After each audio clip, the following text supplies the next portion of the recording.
ako sa bilihan ng bigas. Naubos na pala ako ng bigas. May pasok bukas. Kailangan bumili ng bigas. Hindi ako yung bibili ng bigas, guys. Mura kasi ang bigas dito. At pang isang buwan na. Tara, samahan nyo ako sa loob. Yan, may mga sombrero.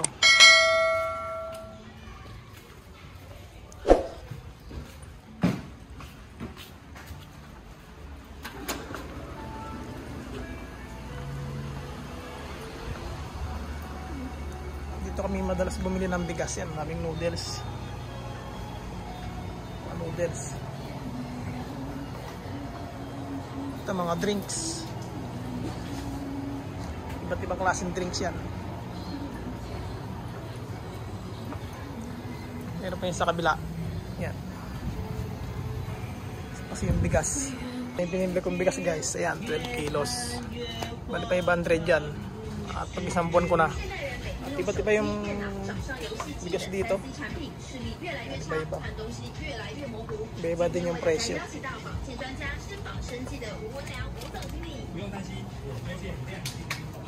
Ito yung madalas kong binibili. Yan, 12 kilos. Maabot sa akin ng isang buwan yan. Ito naman, hindi ko alam lang kilo to eh.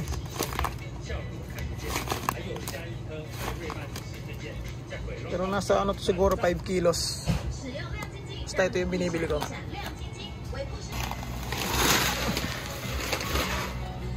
Pagbabayad lang ako sa cashier. Mamaya na lang, guys.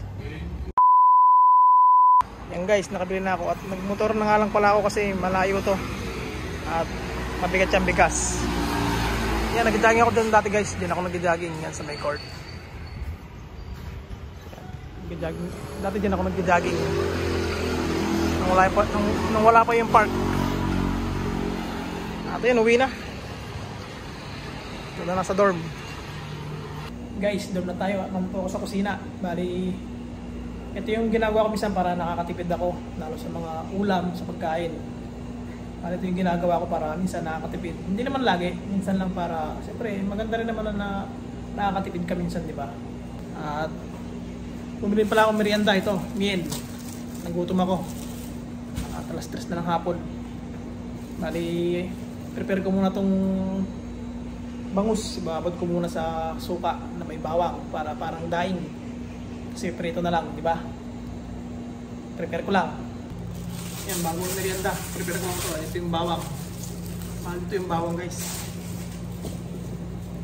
Siguro nasa ano to? 70 o 80 NT. Sa atin mga nasa 150. Kinonvert mo sa peso.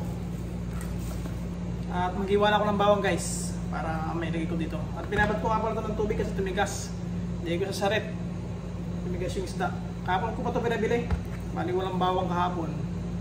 Pabili muna ako sa pinsan ko. Kaya ngayon nakabili sa kahapon. Kaso ngayon ko lang sa may bababad. At prepare ko lang ito, guys.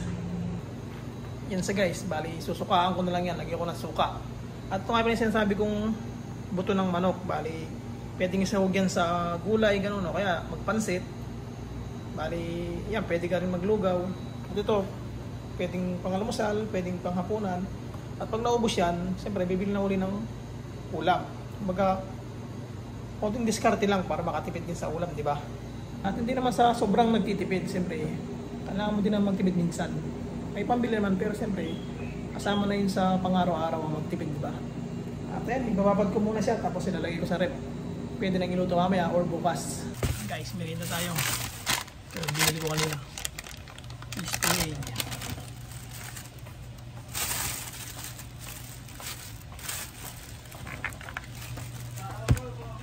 Oh, mien.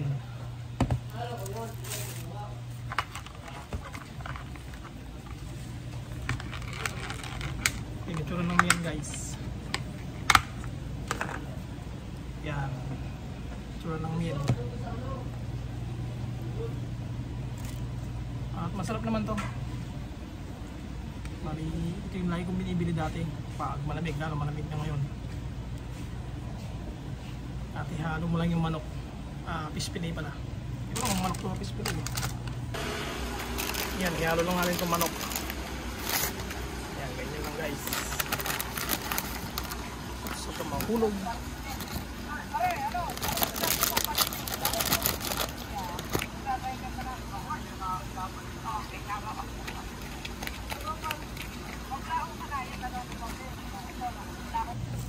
Yan, merienda na. Habang may eat pa guys. Like lang guys about sa kung paano magtipid ng video na to. Hindi naman kung paano magtipid talaga, kung saktong tipid lang, diskarte lang ba. Oops, may kartong video guys. Yan, papabaga ako at maghihiw kami ng bangus. Ayun, pinaprepare na ni Mark Anthony yung bangus at magbabaga lang ako dito.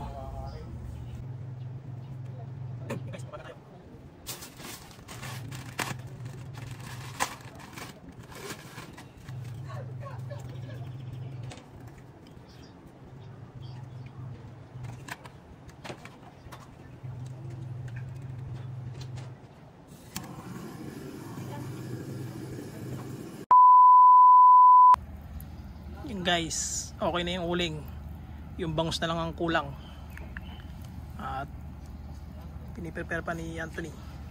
Yan na yung bangus guys, ang laki oh, 100 yen lang yan, tignan nyo naman oh,